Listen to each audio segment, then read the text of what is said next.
Il y a deux faits importants dans le domaine spirituel. En premier lieu, tous nos péchés ont été traités par le sang, et ensuite, nous-mêmes, nous sommes traités par la croix. Mais que se passe-t-il si après avoir accepté ces faits, je subis des pertes? C'est un test crucial. Allons-nous croire les faits tangibles du domaine naturel qui se voient avec nos propres yeux, ou les faits intangibles du domaine spirituel qui ne se voient ni ne se touchent?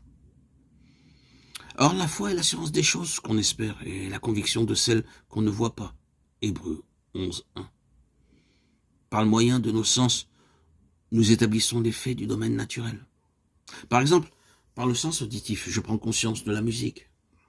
Si je perds la faculté auditive, alors je perds le plaisir de la musique. Cependant, de manière fondamentale, la réalité musicale ne peut pas être affectée par ma capacité ou mon incapacité à entendre la musique.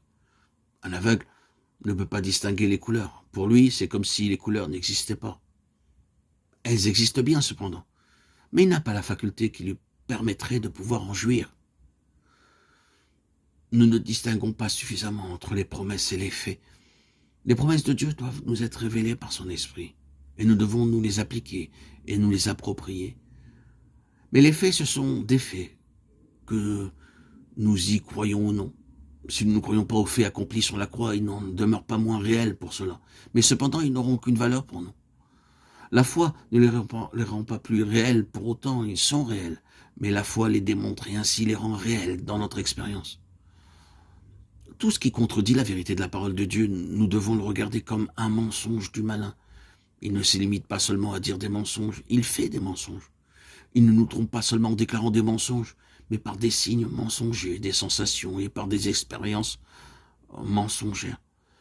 Dès que nous avons accepté notre mort avec Christ comme un fait, Satan essaie de prouver que nous ne sommes pas du tout morts, mais bien au contraire très vivants. Et il cherchera à le démontrer par nos expériences. Si nous demeurons sur la base de nos sens pour saisir la vérité, nous découvrirons que les mensonges de Satan sont des choses vraies dans notre expérience.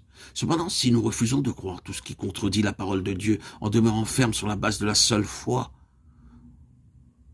nous constaterons alors que les mensonges de Satan se dissiperont et notre expérience grandira avec la parole de Dieu. La parole de Dieu déclare que nous sommes véritablement morts, mais elle ne dit nulle part que nous sommes morts en nous-mêmes. Nous cherchons en vain à découvrir la mort dans ce domaine. Nous ne sommes pas morts en nous-mêmes, mais en Christ. Et puisque nous sommes morts en lui, il n'est pas possible que sa mort soit une réalité et que la nôtre ne le soit pas. Notre mort avec Christ est aussi certaine que sa mort. Nous avons été crucifiés avec lui parce que nous étions en lui. Nous connaissons bien ses paroles. Demeurez en moi et moi en vous. Jean 15:4. Il ne nous est pas demandé d'entrer en Christ, mais simplement de demeurer en lui, car nous y sommes. C'est par un acte divin que nous avons été mis en Christ. La mort et la résurrection du Fils de Dieu, dans leur caractère représentatif, sont des faits accomplis pleinement, définitivement, et en dehors de nous. Nous sommes ressuscités en lui, Éphésiens 2:6. Nous sommes accomplis en lui, Colossiens 2:10. Et nous sommes bénis de toutes sortes de bénédictions en lui, Éphésiens 1:3. Toute l'œuvre nous concernant est accomplie, non en nous, mais en Christ. Dieu a tout réalisé en son Fils. Si vous demeurez sur la base de ce que Christ est, vous découvrirez alors que tout ce qui est vrai de lui le sera aussi en vous.